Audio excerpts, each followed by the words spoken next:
오늘도 하나님 말씀을 듣고 깨닫고 그대로 살기를 소망하는 우리의 삶 속에 하나님의 크신 은혜와 능력의 역사가 이루어질 줄로 믿습니다. 부르심을 향하여 행진하라라고 하는 주제로 우리가 2024년을 달려가고 있습니다. 그 첫걸음으로 우리는 예배자입니다라고 하는 초점을 맞추며 우리가 1월부터 4월까지 우리의 첫걸음을 내딛었습니다. 여러분, 우리가 4월 마지막 주일 이제 이것을 마무리하고 또 다시 그 위에서 우리가 예배자로서 또 한 걸음 더 나아가서 살아날 뿐만 아니라 살려내는 그러한 우리의 걸음을 걸어가려고 우리가 이제 또 발돋움을 하게 될 것입니다. 여러분, 우리가 하나님의 그 은혜 안에서 이렇게 우리는 예배자라는 이러한 것을 고백하며 이제 달려오면서 우리가 이사야서를 1장부터 쭉 계속해서 살펴보았고요.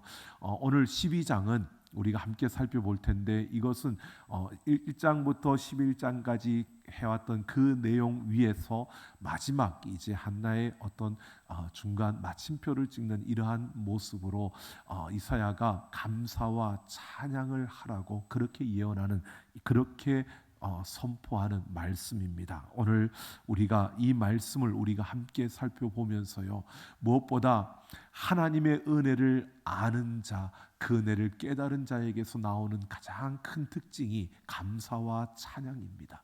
바로 이 감사와 찬양이 우리의 삶에 넘치고, 그래서 하나님께서 우리에게 베풀어 주신 그 은혜를 우리가 살피며 우리의 걸음을 내딛는 그러한 걸음을 걸어가기 위해서 오늘 우리에게 오늘 무엇을 말씀하시는지를 오늘 이 말씀을 통해서 함께 들어보고요, 그리고 우리에게 주어진 구원의 그 은혜와 감격, 그 기쁨을 우리가 감사하며 이 세상을 어떻게 살아가야 하는지 오늘 우리가 함께 생각해 보려고 합니다.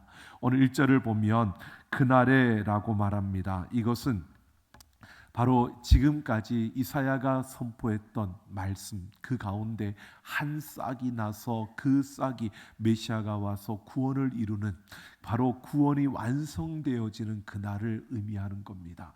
바로 메시아가 이 땅에 와서 구원이 선포되고 그리고 그 구원이 완성되어지는 그날, 바로 구원이 시작되어서 완성되는 그날, 구원의 은총이 백성들에게 베풀어 주시는 그 때를 말하는데, 그날에 바로 내가 말하기를 여호와여 주께서 전에는 내게 진노하셨사오나 이제는 주의 진노가 돌아섰고라고 이렇게 말씀하고 있습니다. 여기에서 바로 내가 말하기를 1인칭입니다. 바로 한 사람이 이야기한 것입니다.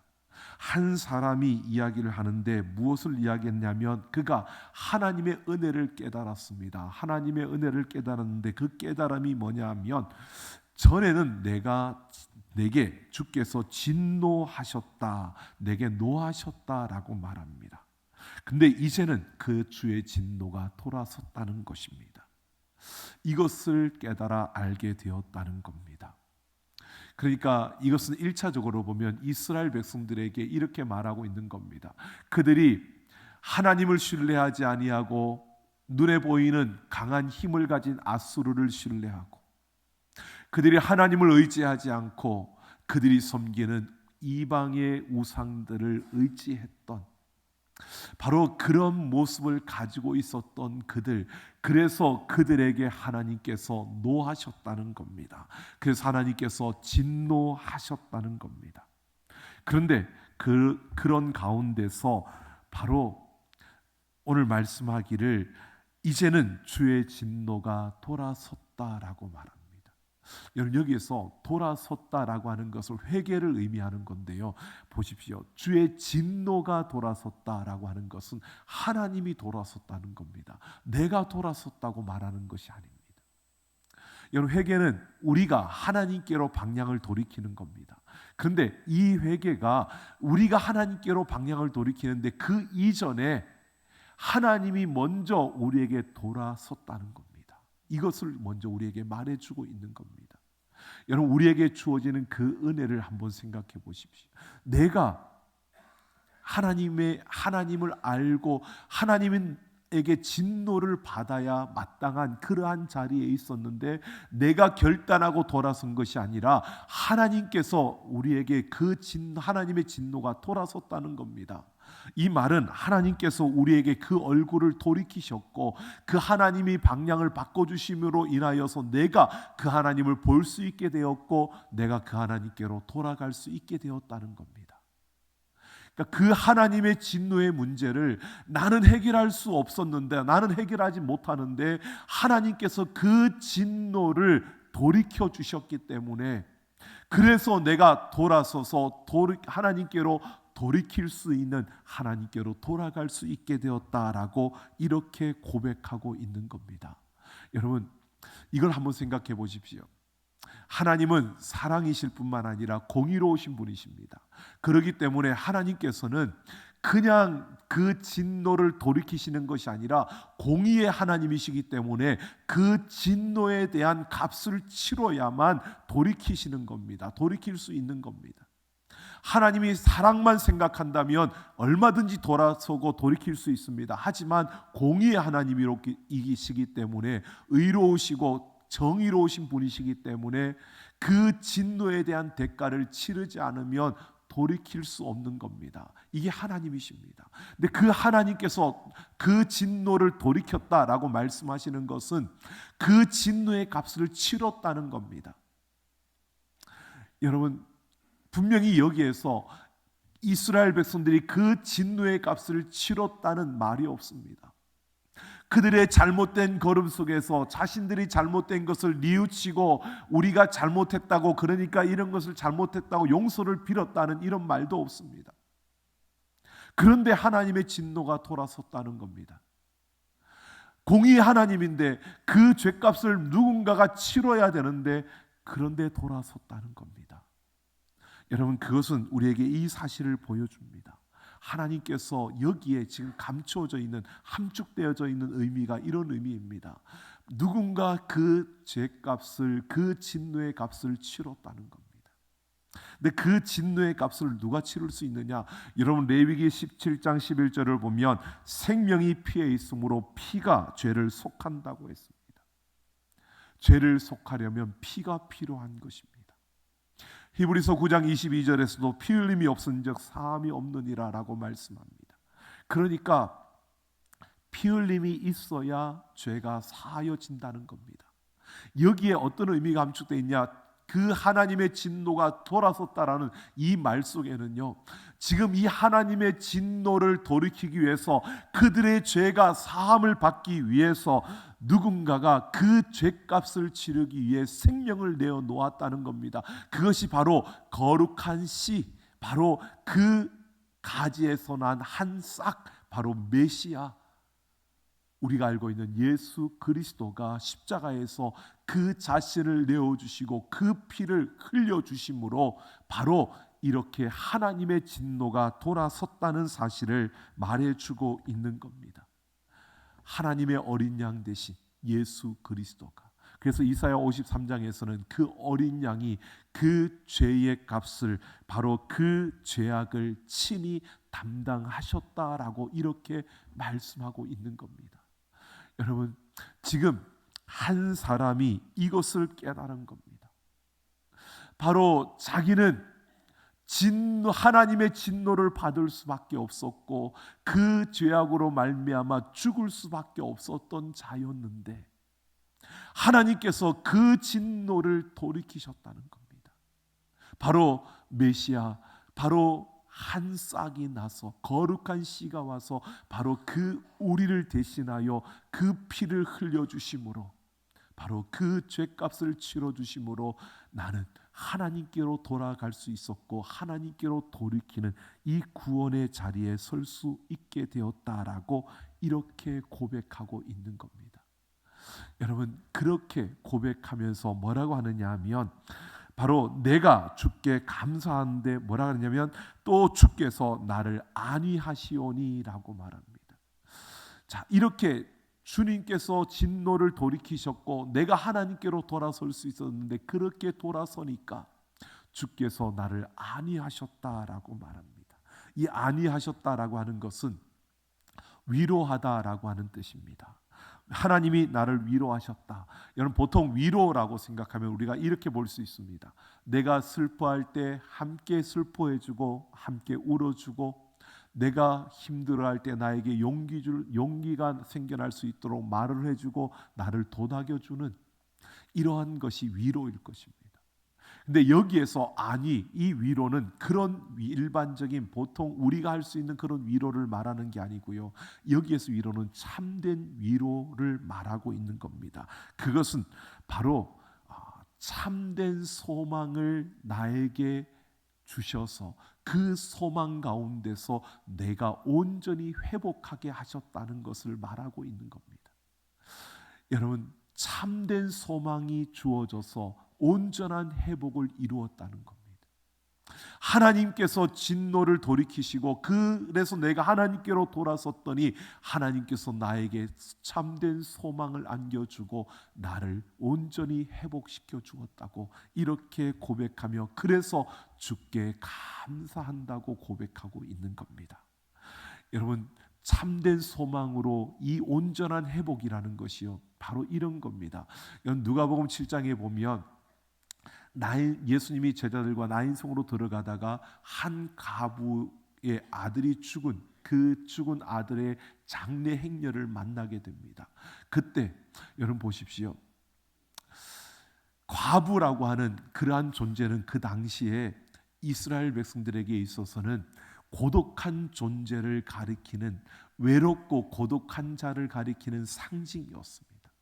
그러니까 그 외롭고 고독한 사람에게 유일한 희망은 그 독자 아들 한 명 있는 그 아들이었습니다. 이 과부에게 아들은 그런 유일한 희망이었습니다. 근데 그 아들이 죽은 겁니다.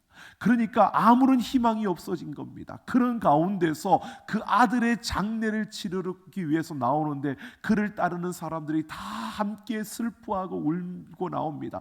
그 고독한 자가 모든 것을 다 잃어버렸으니까 그와 함께 위로하는 겁니다. 그 위로가 우리가 할 수 있는 위로, 함께 울고 함께 슬퍼하고 함께 그 자리에 있어주는 그런 위로가 거기에 있었습니다. 그런데 예수님께서 그 자리에서요, 그 위로가 아닌 참된 위로가, 진정한 위로의 본질이 무엇인가를 보여주시는데, 예수님이 나아가셔서 그 죽은 아들의 그 관에 손을 대시고요.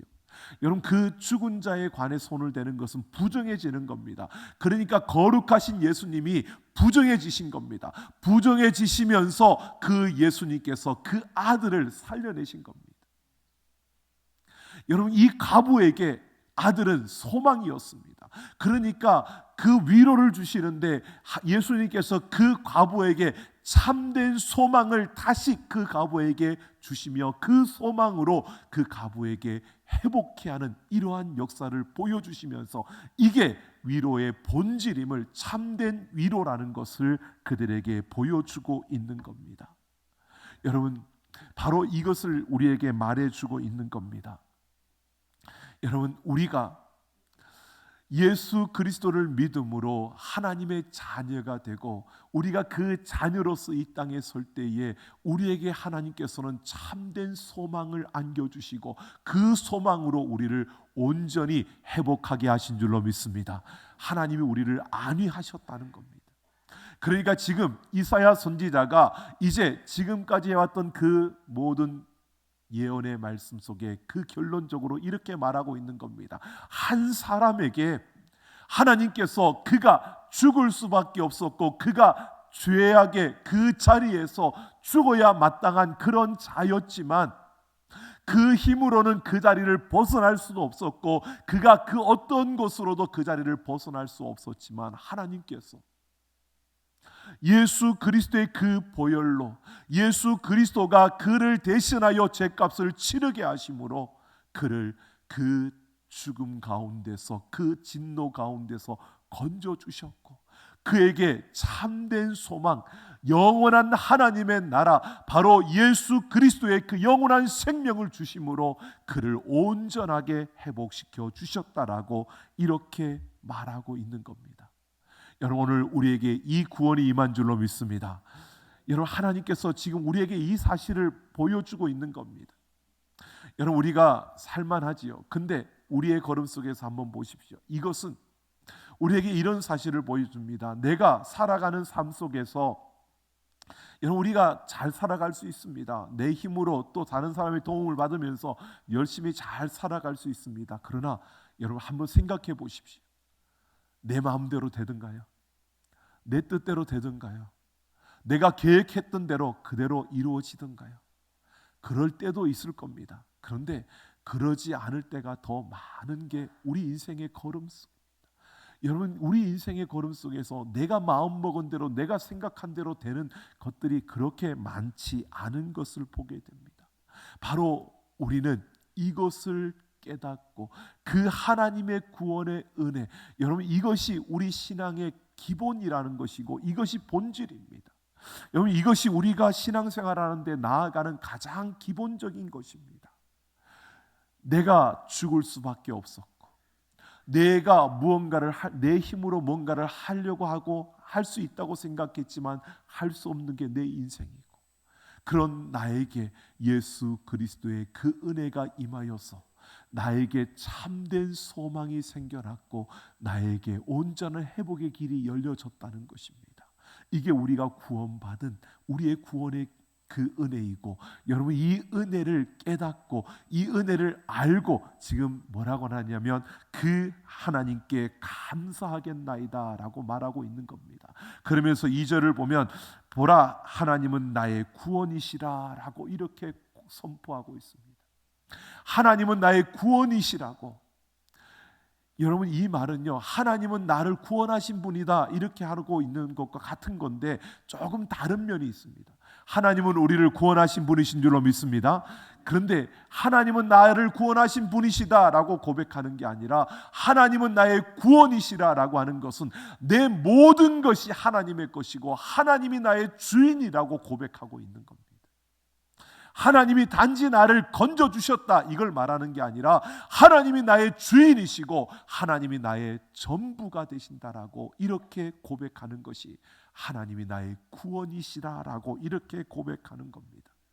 여러분 지금 한 사람이 자기에게 주어진 하나님의 구원의 그 은혜를 깨닫고 나니까 내가 죽을 수밖에 없는데 내 죄값을 대신 치러주셔서 내가 아무것도 하지 않았는데 나에게 이 구원의 은혜가 임하여서 내가 영원한 생명을 가지고 이 땅을 살아갈 수 있고 영원한 그 나라에 갈 수 있다는 소망이 나에게 주어졌다는 이 사실만으로도 하나님 앞에 감사하며 하나님이 나의 구원이시라고 하나님이 나의 주인이시라고 이렇게 고백하고 그렇게 감사하고 있다는 것입니다. 여러분 우리에게 이 감사가 이 찬양이 넘쳐나기를 예수님의 이름으로 축원합니다. 여러분 다른 것이 아니고요. 우리가 세상을 살아가면서 무언가를 얻고 무언가를 이루고 우리가 무엇을 많이 가지게 되고 내가 원하는 바를 이루어지는 이러한 것으로 인하여 감사하고 찬양하는 그것도 감사해야 합니다. 하지만 그보다 더 가장 근본적인 것이요 본질적인 것이 내가 구원받은 그 은혜와 그 기쁨을 우리가 깨닫고 알고 이것을 감사하며 살아가는 삶이 우리의 삶의 기본이고 본질이라는 겁니다. 이 기쁨이 없이는 이 감사가 없이는 여러분 다른 어떠한 모든 것들은 다 무너지고 사라지고 또 내가 생각했던 것만큼 영원하지 않은 것들입니다. 여러분 오늘 우리 안에 이 기쁨이 생겨나야 합니다. 이 기쁨을 우리가 회복해야 합니다. 하나님이 나를 구원해 주신 그 은혜를 깊이 깨닫고 그 감사가 우리에게서 점점 커져가기를 예수님의 이름으로 축원합니다. 이게 여러분 우리의 신앙의 가장 본질적인 거고 이게 우리가 성화되어 가는 그 걸음 속에서 이것이 날마다 고백되어져야 되는 것입니다. 여러분 생각해 보십시오. 여러분 우리가 예수 믿고 하나님의 자녀가 되었는데 여러분 인간이 잘 변하던가요? 뭐 나를 보면 잘 모르겠지만 여러분 옆 사람 한번 생각해 보십시오. 여러분 옆에 항상 계시는 분들 여러분 잘 변하던가요? 아니요. 저도 가끔씩 제 아내한테 그런 소리를 듣습니다. 아우 시간이 가도 어떻게 저거는 안 바뀌냐 그러는 이야기. 그런데 여러분, 우리가 생각해 보면 성화되어져 간다는데, 자꾸 변화되어져 간다는데 내 못난 모습이 계속 그대로 있는 모습들이 보여지잖아요. 왜 그럴까요? 여러분, 성화되어져 간다는 것은요, 가면 갈수록 하나님의 은혜가 더 크게 내게 다가오는 겁니다. 와, 진짜 내가 안 변하는구나. 야, 하나님의 은혜 아니면 진짜 나는 소망이 없구나. 살아가면 살아갈수록, 여러분, 나이가 들면 들수록요, 이 은혜가 커지고 하나님의 은혜가 얼마나 큰지 깊은지 그에 대한 감사가 커지고, 하나님의 구원의 그 은혜가 내게 얼마나 감사한 건지를 깨닫고, 그래서 그 구원에 대한 감사가 날마다 커져가기를 소망합니다. 우리가 나이가 들면 들수록 우리가 구원받은 그 은혜에 대한 감사가 커져야 되는 겁니다. 그게 성화되어져 가는 겁니다. 은혜 아니면 살 수 없다는 것이, 내가 은혜가 조금 필요해, 이게 아니라 살아가면 살아갈수록 나는 은혜 아니면 진짜 답이 없는 인생이라는 것을 깨달아 알게 되는 게, 그게 성화되어져 가는 겁니다. 나이가 들면 들수록 머리맡에 약봉지가 늘어나는 게, 그게 복된 인생이 아니고요, 나이가 들면 들수록 하나님의 은혜 아니면 내가 살 수 없다고, 그래서 그 하나님의 은혜에 감사하는 이 감사가 커져가는 인생이 복된 인생입니다. 우리가 그런 인생이 되기를 소망합니다. 여러분, 그런 인생이 되어질 때, 그렇게 하나님을 감사하고 찬양할 때요, 오늘 3절을 보면 그러므로 너희가 기쁨으로 구원의 우물들에서 물을 기를 것이라고 선언합니다. 여러분, 우물은 마르지 않는 것이, 물이 계속 솟아납니다. 그러니까 그 우물에서 물을 계속 길게 된다. 그런데 여기서 보면요, 1절에서는 너에게라고 했는데, 내가 했는데 3절부터는 너희에게 3인칭으로 바뀌어집니다. 그러니까 한 사람의 그 구원에 대한 기쁨과 감사와 그 찬양이 한 사람으로 머무는 게 아니라 우물에서 물이 계속 길어지듯이 그와 함께하는 이들에게로 번져가게 된다는 겁니다. 그러니까 내 감사가 커지면 커질수록 우리 가정의 감사가 커지게 되고요, 우리 가정의 감사가 커지면 커질수록 우리가 속해 있는 공동체의, 교회와 나라와 민족의 감사가 커지게 되는 줄로 믿습니다. 여러분, 내가 감사하지 못하면 우리의 가정이 감사하지 못합니다. 내가 감사하지 못하고 우리 가정이 감사하지 못하면 우리 교회가 감사하지 못하고요, 나라와 민족이 감사하지 못하게 된다는 겁니다. 여러분, 이 구원의 은혜의 경험은 나를 통해서 또 다른 이에게로 흘러가게 되어져야 한다는 것이고요. 그래서 4절을 보면 구원을 경험한 백성이 만국을 향해 여호와의 이름과 사역을 선포하여 여호와를 찬양할 것이고 그 구원을 온 땅에 알게 하라라고 합니다. 여러분, 그래서 우리가 다른 것을 나타내고 다른 것을 보여주는 것이 아닙니다. 나와 함께하는 이들에게 내가 만난 그 하나님의 그 은혜, 그 구원의 기쁨, 그 구원의 놀라운 그 은혜를 그들에게 보여주고 드러내고 나타내야 하는 겁니다. 그것은 여러분, 우리의 삶 속에서 그들에게 그 구원의 기쁨과 감사를 어떻게 나타내느냐, 우리가 감사하고 찬양하는 우리의 삶을 통해서 그들에게 보여주고 드러내고 전하는 것입니다. 여러분, 오늘 이사야는 우리에게 이 사실을 말하고 있습니다. 우리에게 주어진 그 구원의 은혜와 기쁨, 이것을 감사하고 찬양하는 삶을 통해서, 나를 통해서 그 감사, 나의 찬양과 감사를 통해서 우리의 가정이 그 구원의 기쁨을 맛보게 하고, 그리고 그 가정의 감사와 찬양을 통해서 교회가, 그리고 나라와 민족이, 우리가 속해 있는 그 공동체 안에 여러분, 우리의 감사와 찬양으로 저 모든 이들이 살아나는 그러한 역사가 일어나기를 예수님의 이름으로 축원합니다.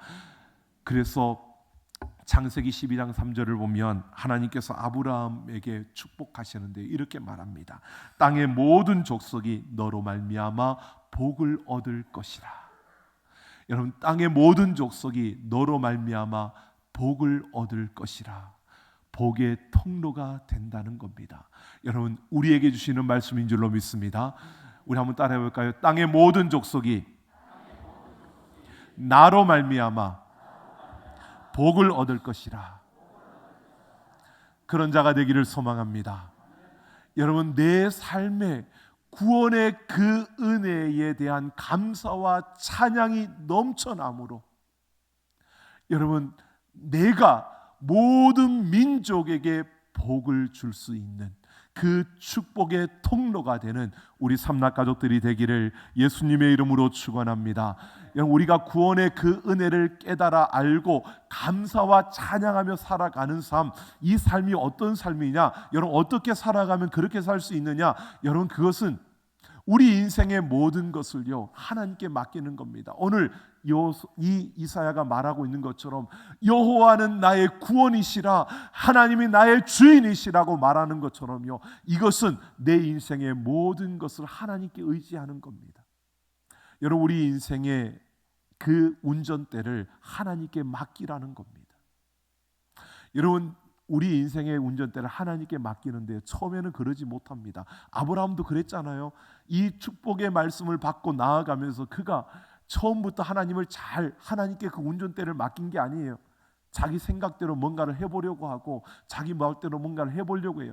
여러분, 운전대를 하나님 잡고 있는데 우리는 옆에 타고 앉아 있는 거거든요. 생각해 보세요. 제가 운전을 하고 가는데 제 아내가 옆에 타고 앉아 있는데 제가 운전하고 가는데 옆에서 야, 너무 속도가 너무 빠르다, 좀 천천히 갔으면 좋겠다. 왼쪽으로 가지 왜 오른쪽으로 가는 거야? 지금 좌회전 해야 되는데 왜 오른쪽으로 또 가고 있어? 그리고 계속 말하면 제가 어떨까요? 짜증나고 화가 나겠죠. 여러분, 하나님이 운전대를 잡고 있는데 여러분 옆에 앉아가지고 내 인생은 그러면 안 돼, 하나님 이것도 줘야 되고, 하나님 이것도 좀 주시지, 이것도 이렇게 해주시면 좋을 것 같은데 하나님 이거는 이렇게 하셔야지, 왜 이렇게 하셨어? 그러면 하나님이 좋을까요? 자, 하나님이 운전대를 잡고 있으니까 우리가 옆에 앉아 있습니다. 옆에 앉아 있으면 어떻게 해야 될까요? 가만히만 있으면 안 되고요, 운전하시는 분에게, 여러분 잘 모르시나 본데 옆에 앉은 분이 운전하는 분에게 가끔 가다가 간식도 입에 까넣어주고 잘했다 그러고도 하고, 그리고 고맙다고 하고, 그러면 운전하는 분이 어떨까요? 마음이 기뻐요. 근데 아무 말도 하고 있지 않아도 좀 그렇지만 여러분, 이래라 저래라 하면 더 화가 나죠. 여러분, 하나님이 우리 인생의 운전대를 잡고 계시는 줄로 믿습니다. 여러분, 우리는 옆에 타고 앉아 있는 거예요. 여러분, 때로는 그럴 수는 있어요. 주님, 지금 고속도로가 아니고 비포장도로네요. 내 인생이 왜 이 비포장도로를 가는데 좀 위험스럽게 보이네. 하나님 어떻게 해야 돼요? 그래도 그 주님은 말씀하실 거예요. 내가 잡고 있으니까 걱정 말라고요. 주님, 눈길이네요. 미끄러질 것 같아요. 막 두려운데요. 어떡하죠? 여러분, 그렇게는 이야기할 수 있어요. 우리가 하나님 앞에 그렇게 기도하는 거예요. 하나님, 내 인생에 이게 필요한 것 같아요. 내가 지금 이 길로 가는데 이런 것도 필요한 것 같아요. 하지만 운전대는 누가 잡고 있어요? 하나님이요. 그러니까 우리는 그 하나님 앞에 때마다 순간마다 하나님, 그래도 내 인생에 이런 비포장도로를 달려가도 하나님이 운전대를 잡아주셔서 감사하고요, 내가 이 미끄러지는 길을 달려가고 있는데도 하나님이 내 운전대를 잡아주시니까 그래도 감사하고요, 그리고 우리가 하나님 앞에 감사하며 나아가면 하나님께서 우리 인생의 모든 걸음을 책임져 주실 줄로 믿습니다. 여러분, 우리 인생의 모든 걸음 속에서 내가 구원받았다는 그 사실, 그 은혜에 여러분 우리가 감사하고 찬양하며 우리 인생의 걸음 속에서 내가 하나님께 모든 것을 맡기고요, 그 하나님을 앞에 여러분 감사하십시오. 찬양하십시오. 이게 우리의 가장 본질적인 겁니다. 이걸 놓치면 다른 어떤 것으로도 우리는 얻을 수도 없고 이룰 수도 없습니다. 이것이 우리 인생의 가장 중요한 것입니다. 오늘 우리는 이 기쁨과 이 감사를 우리가 세상에 빼앗기지 않고요, 이 세상이 아무리 우리에게 힘겹게 하더라도 그 순간에 그래도 내 인생의 운전대는 하나님이 잡고 계시니까 그 하나님이 나를 이끌어 가실 거니까, 하나님 힘들어요, 그리고 아파요, 정말 못 견디겠어요, 여러분 그러면서 그 하나님 앞에 하나님께서 그래도 내 운전대를 잡아주셔서, 하나님 그래도 나에게 이 구원의 은혜를 주셔서 감사하다고 그 하나님을 찬양하며 그 하나님을 높이며 달려가는 우리의 인생, 우리의 걸음이 되기를 예수님의 이름으로 축원합니다.